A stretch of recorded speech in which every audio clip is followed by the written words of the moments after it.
xibaar yu wér te wóor ca tàng ba abonnez-vous pour ngeen di mën di jot suñuy vidéo. jërë ngeen jëf ci ànd gi ak ñun ci chaîne bii di Buzz 221 HD. Villa, terrain ak Assis les dessous d'un dossier impliquant un immigré sénégalais. ab immigré sénégalais boo xam ne dafa ñibbisiwaatoon ci réew mi ginnaaw bi nga xam ne daal lay nekkoon ca Mantes-la-Jolie. MG lay wuyoo moom ak co-accusé bi di wuy tur A Diouf daan nañ leen taxaw ci kanamu chambre criminelle de Pikine Guédiawaye ngir association de malfaiteurs trafic international de drogue blanchiment des capitaux ak détention illégale d'armes. Affaire bi nag mi ngi éclaté ginnaaw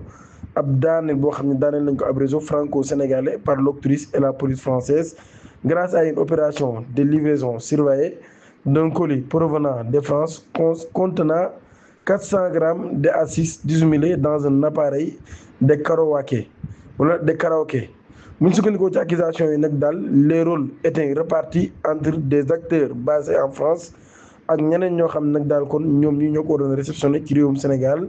bu ñu sukkandikoo ci l'observateur mi nga xam ne moo fekkee woon audience bi. Au-delà du trafic stupéfiant nag daal et de détention d'armes sans permis pointe la même source. Le parquet ci boppam daan na suspecté fortement ab blanchiment des capitaux boo xam ne am na ci. Le ministère public ci boppam cité par le quotidien du groupe Futurs Médias GFM daan nay jàpp nag daal le patrimoine immobilier de l'immigré composé notamment des villas, des terrains et d'un immeuble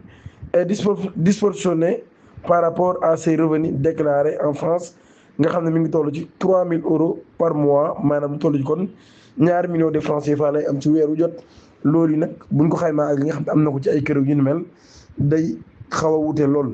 à la barre accusé ci woon daan na rejeté bépp implication ci réseau criminel boobee daal di xam ne nag daal moom mi dafa rendre woon service rek à Diouf en l'accompagnant en voiture. Sa défense soutenait que ce dernier, jugé par contumace, consommait des hashish uniquement pour soulager les séquelles d'un AVC pour écarter définitivement les accusations de blanchiment. Les avocats ci boobu nag daal daan nañ ironiser sur la faiblesse des scellés qui s'est résumé 3 téléphones, 2 ordinateurs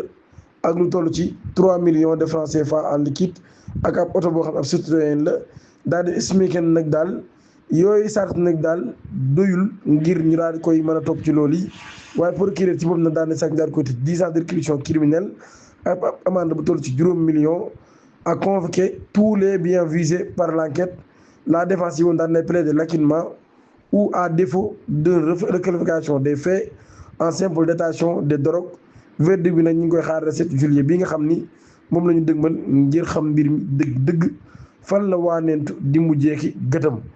Bracelet électronique bi ñu takkaloon Badara Gadiaga daan nañ koy retiré vendredi 5 juin 2026. Le chroniqueur est désormais libre de ses mouvements après plusieurs mois passés sous contrôle judiciaire dans le cadre de la procédure engagée contre lui.